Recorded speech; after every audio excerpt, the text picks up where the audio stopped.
Our chapel speaker this morning is our own Mr. Tote Smith. Please welcome him.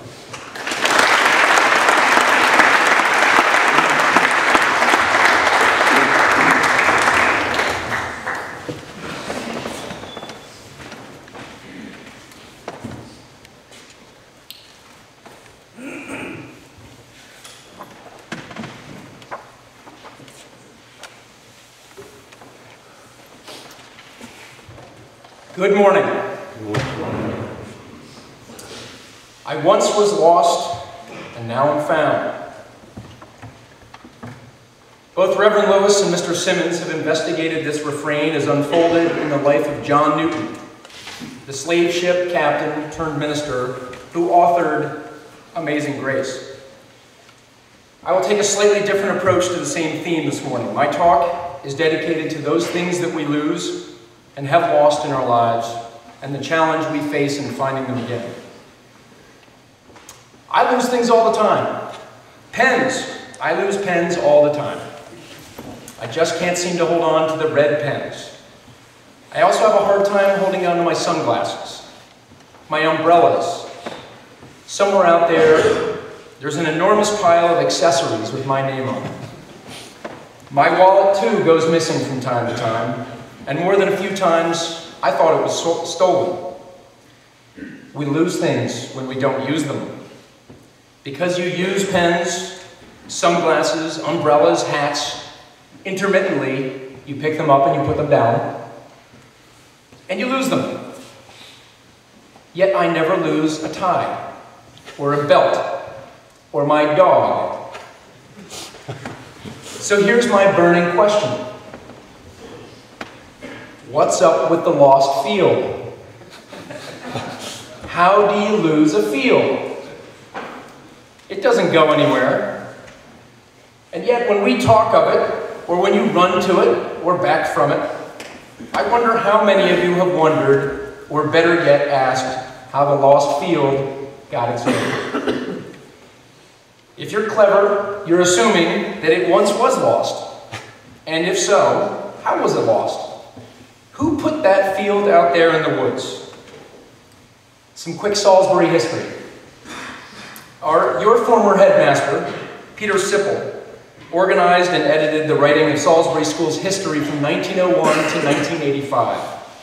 The book, which is called A Light in the Cupola, which you can find from Mrs. Corkery in the library, seems in most respects to capture the school's first 85 years. It especially captures the people who made up the school.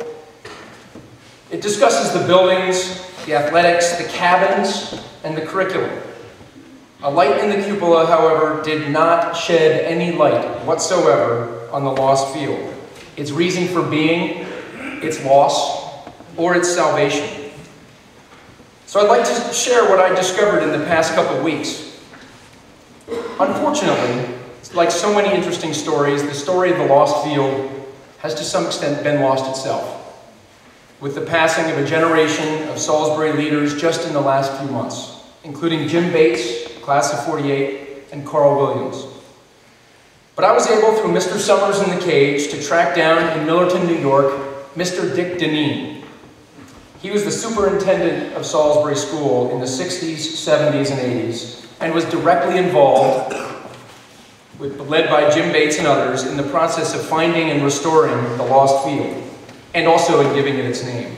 That was in the early 80s. So there's undoubtedly someone out there who can affirm my suppositions, but in absence thereof, I'm going out on a limb after talking to Mr. Deneen, Jody Bliss, Ralph Manconi, Ann Corkery, and several other senior faculty members.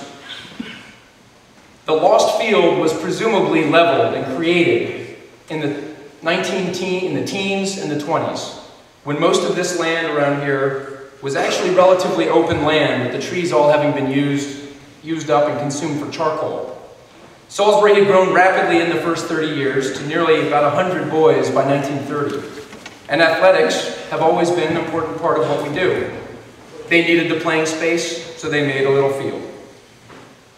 Then the Great Depression hit.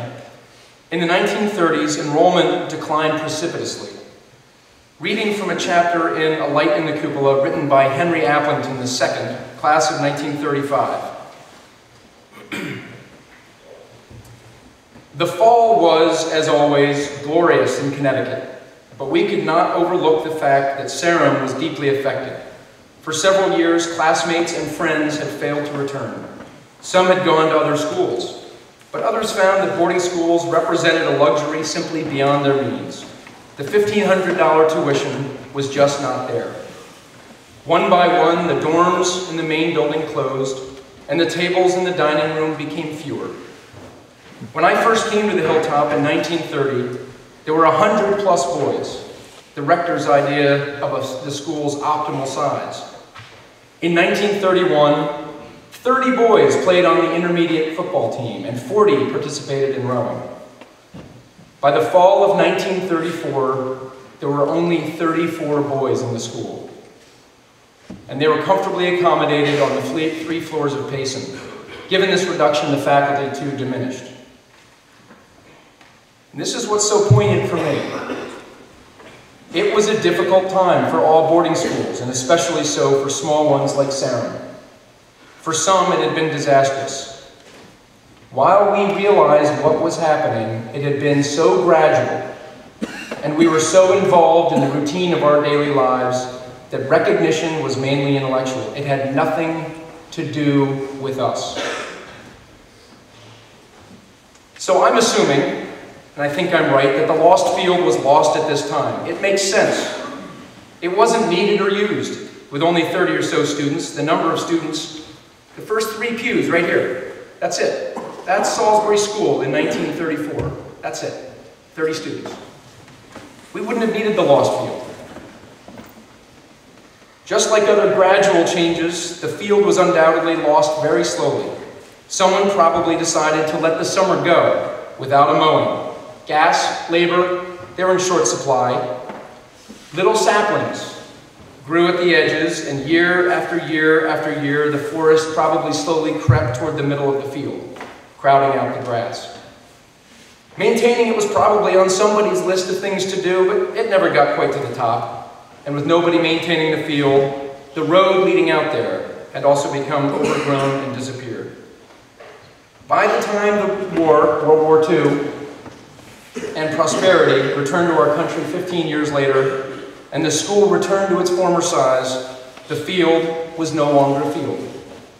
Just a rather flattish part of the forest with a little bit smaller trees. On top of this, the institutional memory of the field's very existence exited the Hilltop, with the faculty who were forced to find other employment in the Depression. The lost field was gone for almost 50 years, until the early 1980s, enough time for its memory to fade completely beneath trees. According to Dick Deneen, these trees were over 1 foot in diameter. It did not fade entirely, though. Photographs from before the Depression clearly show the field, and more importantly, an alumnus from the 1940s, our very own Jim Bates, described in A Light in the Cupola as Mr. Salisbury, had a personal recollection of the field's existence. Every person who knows anything about the field gives Jim Bates primary credit for its rediscovery. In fact, several months ago, one of the last conversations Jim Bates had with his own family, a day or two before he passed, was about resuscitating the lost field. It was not easy to bring the field back to life. Just getting there was difficult enough. According to some, it seemed that large rocks had sprouted from the New England soil, and the trees were large and numerous, requiring bulldozers, obviously chainsaws, to cut, haul timber, and remove the large stumps. As compared to creating athletic fields across the road, reclaiming the lost field was a daunting task, and it was highly controversial. While Bates and others, including the then athletic director Morgan Schaefer, were influential in spearheading the plan, there were many who did not share their enthusiasm. For them, it was just another job, and a large one at that. There were even those on the faculty at the time who stood fiercely in opposition. One particular teacher, a math teacher, went so far as to chain himself to the largest tree on the field when the crews showed up with their chainsaws. In the end, the field was indeed restored more or less to its pre-Depression form, and then only a handful of years later received a major upgrade when Ward Durham was built. That's the history. I chose to investigate this story for 3 reasons. One, I have always been curious about its name and origin, and as one who grew up farming, I think it's pretty funny that one could misplace a field. But I do not profess to be a historian, even on a bad day, and my facts are only anecdotal. 2, I hope that I might interest you in a challenge. In 2 short weeks, 2 weeks from today, you will see a rare thing. There will be alumni on this campus from every decade going back 50 or more years. I urge you, and I challenge you, to talk to them when they're here about their Salisbury and your Salisbury. Try to follow a thread through the decades. Whatever, the cabins. They love to talk about the cabins. The dreaded rules and regulations, legendary teachers like Mr. Manconi and Mr. Shortell. Try to find out a different and undoubtedly better version of the truth of the lost field. The third reason I chose this topic today is the metaphor the lost field provides when we pause for a moment in this incredible chapel to consider those things we've lost, will lose, and right now are losing as human beings and as a community. Umbrellas, sunglasses, and even fields aren't the only things we lose because we put them down. So I will end by invoking this field metaphor to pose 2 questions to this community. 1, are we using all of our fields? I speak of the metaphysical foundations that a community like Salisbury needs to thrive. Honesty, integrity, accountability, brotherhood, kindness, service. These are the things that I've always seen at Salisbury and that have kept me and my family here. They're often the things that have made me want to go back and repeat my high school years. I would have loved to go to a place like Salisbury. They're hopefully going to be some of the reasons that I might teach some of your sons. However, if we stop preserving them, if we stop using these things, they're going to grow over just as fast as the unmowed field, and probably faster. The world at the edge of the hilltop is every bit as invasive as the plants and the trees at the edge of the field. 2, who does the mowing around here? Maintaining these values is not anyone's job, it's everyone's job. We shouldn't rely on Mr. Chandler, the dean's office, and the faculty to maintain our values, mow our fields. This is your school. You boys see these weeds growing way before they come to the attention of the faculty. By the time the adults are involved, we've got to use bulldozers and chainsaws. Pick the weeds while they're little. And here's the thing about weeds.